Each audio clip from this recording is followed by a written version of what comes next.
சென்னை மற்றும் புறநகர் பகுதிகளில் நேற்று இரவில் இருந்து இன்று அதிகாலை வரை விடிய விடிய இடி மின்னல் சூறைக்காற்றுடன் விட்டுவிட்டு மழை பெய்தது. இதனால் டெல்லி, கொல்கத்தா, பெங்களூர், மதுரை, திருச்சி, கோழிக்கோடு, கோவா, ஹைதராபாத், கோலாலம்பூர், சிங்கப்பூர் உள்ளிட்ட இடங்களிலிருந்து சென்னைக்கு வந்த 17 விமானங்கள் தரையிறங்க முடியாமல் நீண்ட நேரம் வானில் வட்டமடித்து பறந்தன. அதன் பின்பு அவ்வப்போது இடி மின்னல் சூறைக்காற்று ஓயும்போது சென்னை விமான நிலையத்தில் தரையிறங்கின. இதேபோல் சென்னையிலிருந்து புறப்பட வேண்டிய Abu Dhabi, Dubai, Kuala Lumpur, Singapore, Delhi, Mumbai, Kochi, Kannur, Thiruvananthapuram, Kozhikode, Indore உட்பட 18 விமானங்கள் சுமார் 2 மணி நேரம் தாமதமாக புறப்பட்டு சென்றன. சென்னை காசிமேடு இந்திரா நகர் பகுதியில் வசித்து வந்தவர் முதியவர் சீதாராமன். இவர் தனது மனைவிக்கு உடல்நிலை முடியாத நிலையில் கடைக்கு சென்று மனைவிக்கு உணவு வாங்கிவிட்டு சூரியநாராயணன் சாலை வழியாக சாலையை கடக்க முயன்றுள்ளார். அப்போது சாலையில் இருந்த தெருவிளக்கு மின்கம்பத்தில் கை வைத்த அவர் மின்சாரம் தாக்கி தூக்கி வீசப்பட்டு சம்பவ இடத்திலேயே உயிரிழந்தார். இதனையடுத்து அவரது உடல் மீட்கப்பட்டு அரசு ஸ்டான்லி மருத்துவமனையில் பிரேத பரிசோதனைக்காக அனுப்பி வைக்கப்பட்டது. மேலும் இச்சம்பவம் குறித்து காசிமேடு போலீசார் வழக்கு பதிவு செய்து விசாரணை மேற்கொண்டு வருகின்றனர். சேலம் மாவட்டம் ஏற்காடு பேருந்து நிலையம் அருகில் வசித்து வரும் தனலட்சுமி என்பவர் தனது வீட்டில் கடந்த 8 ஆண்டுகளாக பிரம்ம கமலம் செடி வளர்த்து வருகிறார். ஆண்டிற்கு ஒருமுறை பூக்கும் இரவின் இளவரசி என்றும் அழைக்கப்படும் இந்த பிரம்ம கமலம் இரவில் பூத்து விடிய காலை வாடிவிடும். இந்நிலையில் தனலட்சுமி வளர்த்து வரும் பிரம்ம கமலம் செடியில் 11 பூக்கள் பூத்து குலுங்கின. இப்பூக்கள் மலரும்போது இறைவனை பிரார்த்தனை செய்தால் நினைத்தது நடக்கும் என்பது ஐதீகம். இதனால் பூக்கள் மலர்ந்த வீட்டிற்கு சென்ற பொதுமக்கள் இந்த பூவை பார்த்து வணங்கி சென்றனர். திண்டுக்கல் மாவட்டம் குஜிலியம்பாறை அடுத்த கோவிலூரை சேர்ந்த வேலுச்சாமி என்பவருக்கு கொல்லப்பட்டியில் 23 சென்ட் இடம் உள்ளது. இந்த இடத்தில் 4 1 பகுதி வேலுச்சாமியின் உறவினர் ராஜேஷ் என்பவருக்கு சொந்தமானது என்று சார்பதிவாளர் பத்திரப்பதிவு செய்து கொடுத்ததாக கூறப்படுகிறது. இதனை அடுத்து இரு தரப்பினரும் சார்பதிவாளர் அலுவலகத்திற்கு சென்று தங்களது ஆவணங்களை காட்டி அதிகாரிகள் முன்பு வாக்குவாதத்தில் ஈடுபட்டனர். சிறிது நேரத்தில் வாக்குவாதம் கைகலப்பாக மாறி ஒருவரை ஒருவர் மாறி மாறி கடுமையாக தாக்கிக் கொண்டனர். இதனால் அதிர்ச்சி அடைந்த அலுவலக அதிகாரிகள் அனைவரையும் வெளியே அனுப்பிய நிலையில் அலுவலகத்தின் வெளியே இரு தரப்பினரும் மீண்டும் மாறி மாறி ஒருவரை ஒருவர் தாக்கி சட்டைகளை கிழித்துக் கொண்டும் இருசக்கர வாகனங்களை தள்ளிவிட்டும் கடும் மோதலில் ஈடுபட்டனர். இதனால் அப்பகுதியில் பரபரப்பு ஏற்பட்டது.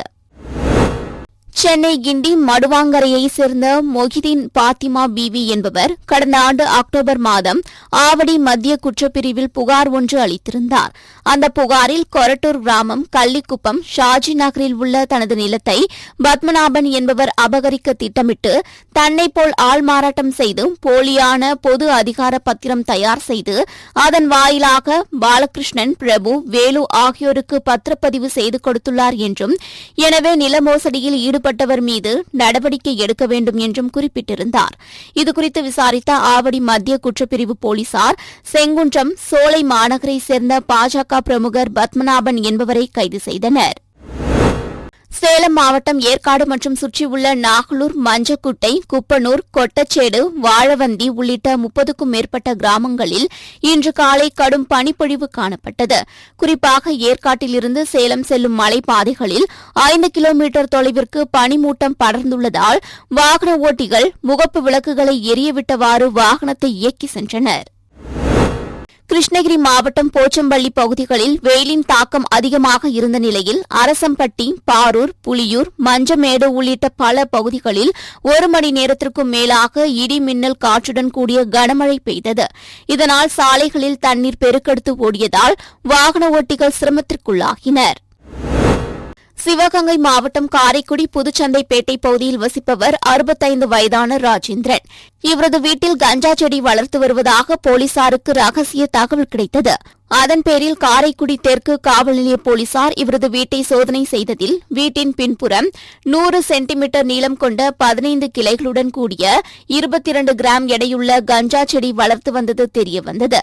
இதனையடுத்து போலீசார் அவரை கைது செய்து நீதிமன்றத்தில் ஆஜர்படுத்தி சிறையில் அடைத்தனர்.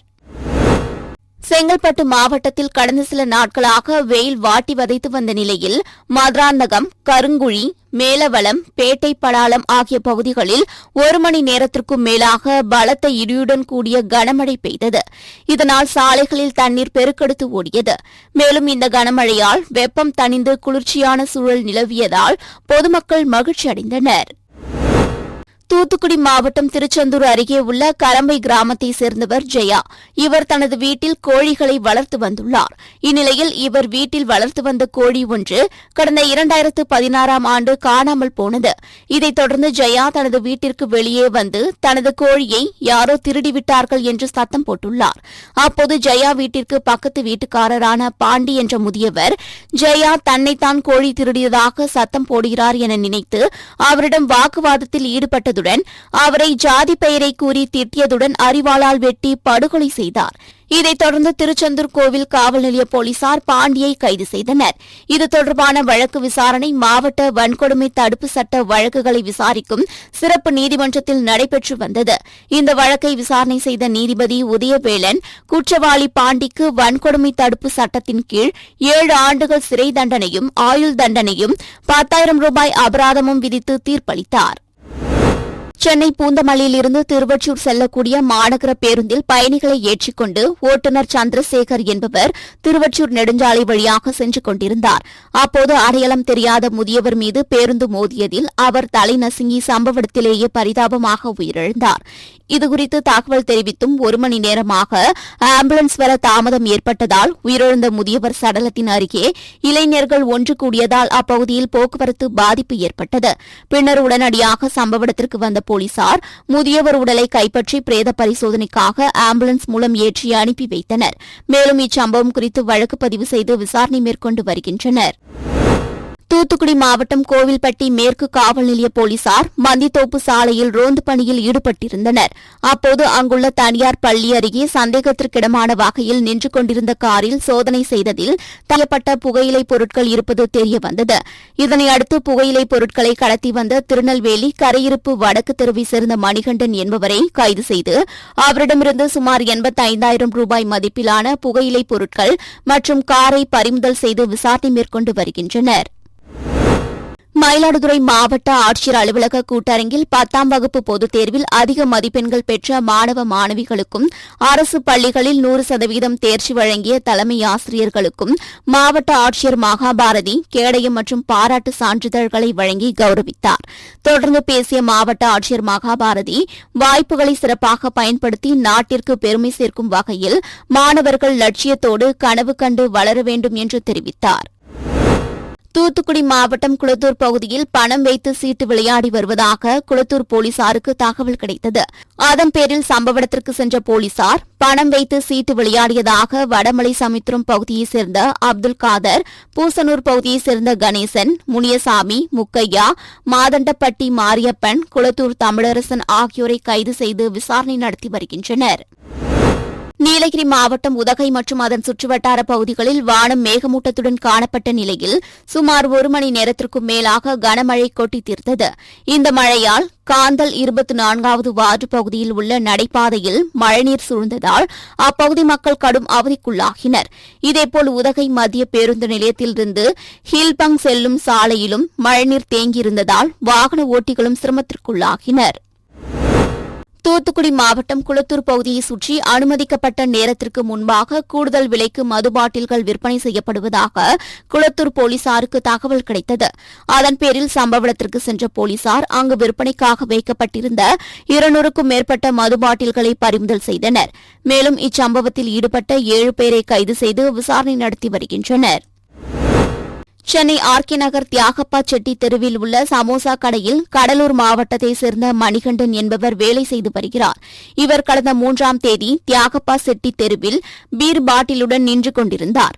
அப்போது அங்கு வந்த 3 பேர் மணிகண்டன் வைத்திருந்த பீர் பாட்டிலை இடித்துவிட்டு சென்றதால் அவர்களை மணிகண்டன் தட்டி கேட்டுள்ளார். இதனால் அவர்களுக்குள் வாக்குவாதம் ஏற்பட்ட நிலையில் ஆத்திரமடைந்த 3 நபர்களும் சேர்ந்து மணிகண்டனை கைகளால் மற்றும் பீர் பாட்டிலால் தாக்கிவிட்டு அங்கிருந்து தப்பி சென்றனர். இதுகுறித்து மணிகண்டன் ஆர்கே நகர் காவல் நிலையத்தில் புகார் அளித்தார். அதன் பேரில் போலீசார் வழக்கு பதிவு செய்து கொருக்குப்பேட்டையைச் சேர்ந்த சங்கர், நேதாஜி மற்றும் விக்னேஷ் ஆகியோரை கைது செய்து விசாரணை மேற்கொண்டனர். அதில் சங்கர் மீது 10 குற்ற வழக்குகள் இருப்பது தெரியவந்தது. இதனையடுத்து போலீசார் 3 பேரையும் நீதிமன்றத்தில் ஆஜர்படுத்தி சிறையில் அடைத்தனர். ராணிப்பேட்டை மாவட்டம் அரக்கோணம் INS ராஜாளி கப்பற்படை விமான தளத்தில் உள்ள ஹெலிகாப்டர் பைலட் பயிற்சி பள்ளியில் 102வது பைலட் பயிற்சி நிறைவு விழா நடைபெற்றது. இவ்விழாவில் சிறப்பு அழைப்பாளராக கிழக்கு கடற்படை கட்டளை தளபதியும் கொடி அதிகாரியுமான வைஸ் அட்மிரல் ராஜேஷ் பெந்தக்கர் கலந்து கொண்டு கப்பற்படை வீரர்களின் வண்ணமிகு அணிவகுப்பை திறந்த ஜீப்பில் பார்வையிட்டு வீரர்களின் அணிவகுப்பு மரியாதையை ஏற்றார். பின்னர் 22 வார காலம் கடுமையான பைலட் பயிற்சியின் போது தரை மற்றும் வானில் தொடர்ந்து பறந்தும் பல்வேறு பயிற்சிகளில் சிறந்து விளங்கிய முதல் பெண் கப்பற்படை ஹெலிகாப்டர் பைலட் வீராங்கனை உட்பட 24 வீரர்களுக்கு சான்றிதழ் மற்றும் கேடயங்களை வழங்கி பாராட்டினார். தமிழக கர்நாடக எல்லைப் பகுதியான பிலிகுண்டுலுவில் நீர்வரத்து நேற்று வரை வினாடிக்கு 1500 கனஅடியாக நீடித்து வந்தது. இந்நிலையில் தமிழக காவிரி கரையோரப் பகுதிகளில் ஆங்காங்கே பெய்யும் மழையின் காரணமாக தற்போது நீர்வரத்து அதிகரித்து வினாடிக்கு 2000 கனஅடியாக நீடித்து வருகிறது. இந்த நீர்வரத்தால் தருமபுரி மாவட்டம் ஒகேனக்கல் காவிரி ஆற்றில் உள்ள ஐந்தருவி, சினிபால்ஸ், மேனருவி உள்ளிட்ட அருவிகளில் தண்ணீர் ஆர்ப்பரித்து கொட்டுகிறது. திருப்பூர் மாவட்டம் தாராபுரம் அடுத்த மூலனூர் மூலப்பாலத்தைச் சேர்ந்தவர் முத்து. இவரது வீட்டில் கடந்த மாதம் 10 சவரன் நகை மற்றும் 20,000 ரூபாய் கொள்ளை போனது குறித்து மூலனூர் போலீசார் வழக்கு பதிவு செய்து விசாரணை நடத்தி வந்தனர்.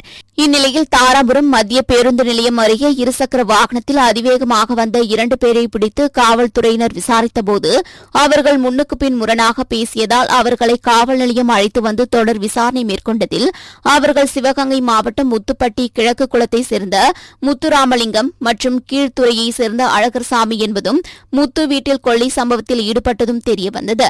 இதனையடுத்து இருவரையும் கைது செய்து அவர்களிடமிருந்த 20,000 ரூபாய் மற்றும் 10 சவரன் நகையை பறிமுதல் செய்தனர்.